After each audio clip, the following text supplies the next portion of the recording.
Welcome back, everyone. It's the Bourbon Judge. All I got is bourbon.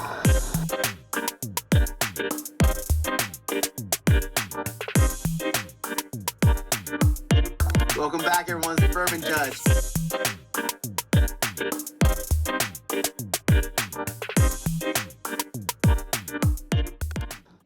Welcome back, everyone. It's the Bourbon Judge. Hey, we're back at it with, wow. This is a brand and a distillery, honestly, that I have not had on the channel, at least not formally. I've mentioned the brand before on a few occasions, but I never really had them on the channel, not often at least. So this is Preservation Distillery.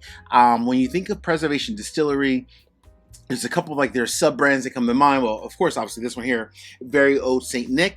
There is Waddy Boone. There's Old Man Winter. There is, to be transparent, Rare Perfection, which I do own a bottle of Rare Perfection. That one was, I believe, sourced Canadian whiskey. It was okay. It was not my favorite, but I've heard a lot of great things about Preservation Distillery. They sent me this bottle to get it on the channel, which I'm thankful for that. And again, huge shout out also to one of my patrons, one of my good friends, my buddy Brandon. I call him Florida Brandon. Brandon is a big fan of Preservation Distillery, and I mean a big fan of Preservation Distillery. So him and I connected, and he was like, hey, Judge, I think you might like this bottle, but hey, it's here to get on the channel. So what else do we know about Preservation Distillery? So they're based in Bardstown, Kentucky, and one of the coolest things about them is that they are very unique in terms of how they're set up. So the owner is, her name is Marcy. Marcy's the owner. But in terms of what they're known for, so they are known for a couple of different things. And I think they might be one of the few brands out there that has this setup, which is extremely unique.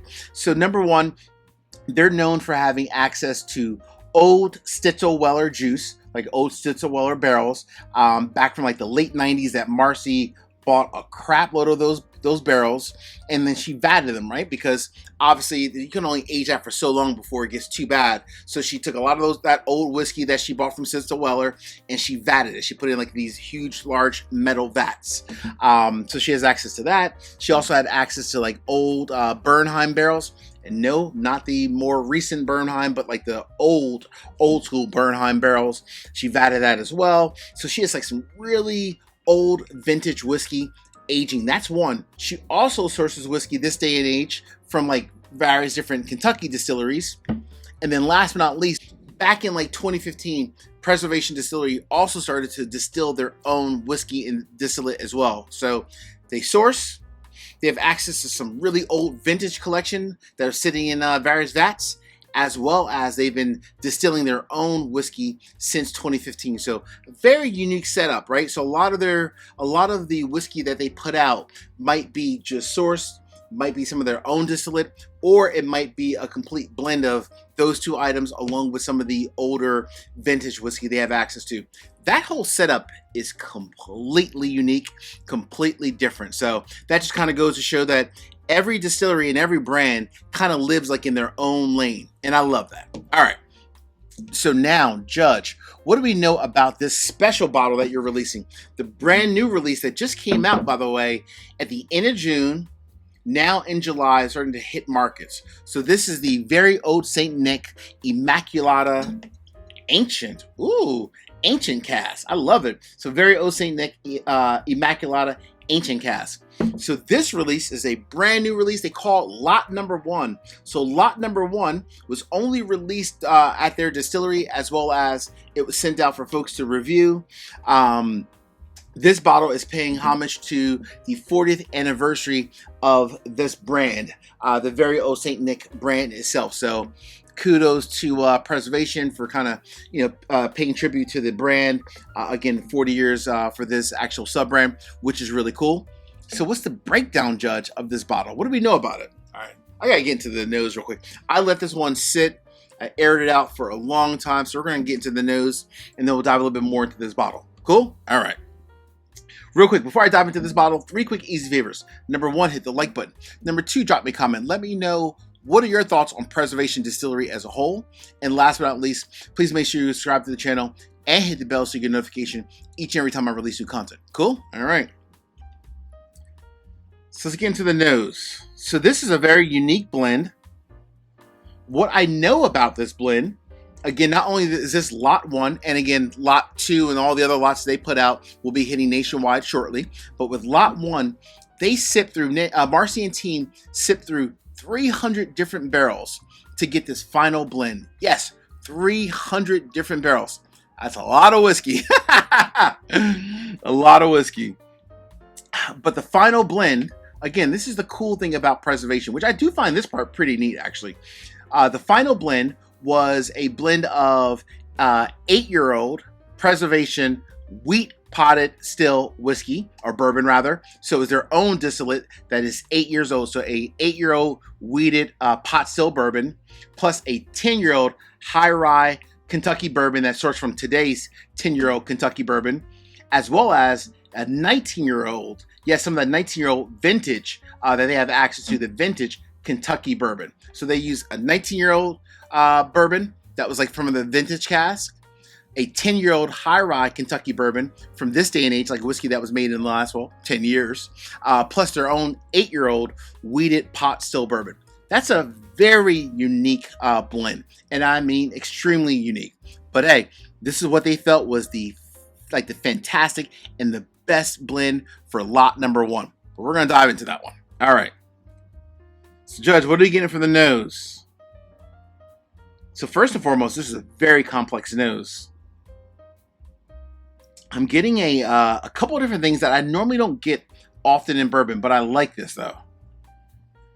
I'm getting almost like a toasted kind of a note meets like a raspberry, almost like a toasted raspberry kind of a note. I'm getting like a raspberry, a blackberry, very dark like plum. Ooh, this is actually nice. So tons of like plum, tons of blackberries, tons of raspberry, a toasted note, a ton of like oak. It is like a wheated pot still bourbon, so it's also going to have like a little bit of like that, just like, a lot of times a pot still whiskey can have like a little, I'll call it like earthiness, kind of funk to it. It has a little bit of that, but not a ton. Wow, this is very unique. This is so different. All right, what's the proof on this one before I even sip it? What is the proof on this one? Does it have it? Has to be on somewhere. All right, here we go. 118.2, 118.2 proof. MSRP, $250. Woo! Oh my goodness, $250. But 8-year-old, 10-year-old high rye Kentucky bourbon, and then also some 19-year-old. Now we don't have the exact blend in terms of like the breakdown between the 8, the 10, and the 19. Hopefully, there's a good bit of a 19-year-old in here to justify that $250 price tag. We shall see. All right, here we go. The nose on this is amazing. Tons of oak, tons of leather, and those really just fantastic, like darker fruits. The blackberries, the plum notes. Oh my gosh, that raspberry, like the toasted raspberry note. All right, here we go. Cheers to Preservation Distillery. Cheers to my man Brandon, one of your favorite distilleries. Let's rock and roll, Brandon. Ooh. Wow. That's very, very rich. Extremely rich in terms of like, it's very, the fruit notes, the raspberry, the blackberry notes, that's very prevalent in the mid, in the palate. Let me get a little bit more here. Hold on one second. Smidge more. Cheers. Oh, wow. This is very, wow. This is a unique blend. This is a completely different than anything that's on the market right now. And I mean completely different. Wow. It's very powerful and bold for, what is it, 118 proof?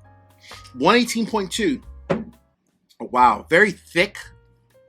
Very chewy.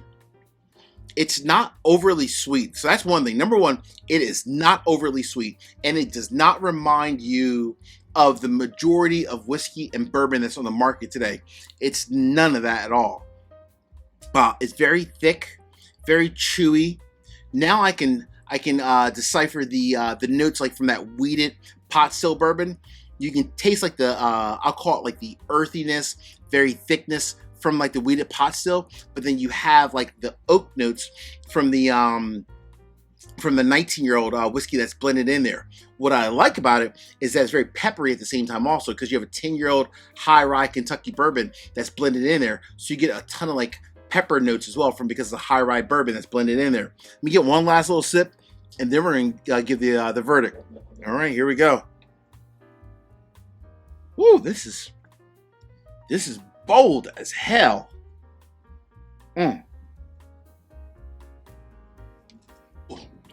That's very good. It's very bold, very powerful. This is a powerful whiskey that's blended together. Very old St. Nick, Immaculata. Love the name, by the way. Batch 1 coming in at 118.2 proof, or lot 1. In my opinion, this might sip closer to like 125. If I was sipping this blind, not knowing, obviously know exactly what the proof is, I probably would have guessed this is closer to like 125, maybe even 128. It has a very bold, dynamic palate, and I mean bold. Very earthy. Those dark fruits are there, and they just stay. So, you say, Judge, is this worth the MSRP for $250? The verdict is in. This, my friends, is a split decision. It's a split decision. I'm giving it a split decision. I know a lot of people are probably going to say, well, Judge, that's the easy way out. But here's the reason why. I have to kind of break this down. There are people in my whiskey group locally that are going to come to my house and they're going to probably crush this bottle. Those individuals, they love a very like earthy, spicy type of a profile. For those individuals, you are going to love this because it's very thick, it's very rich, and it's completely unique, slightly different than the majority of the whiskeys that's on the market. So for those individuals, they're going to love it.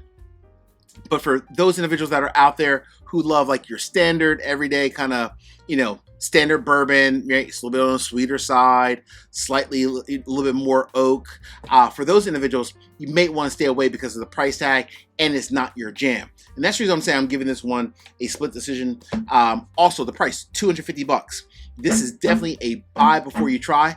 I do like this a lot, but I know some of my whiskey friends that are in my whiskey community locally, they're going to come over and crush this bottle because it is very unique, very different, one that I personally enjoy myself. All right, my friends, this is in this courtroom. Peace, cheers, most important. Salute. Take care. See you guys.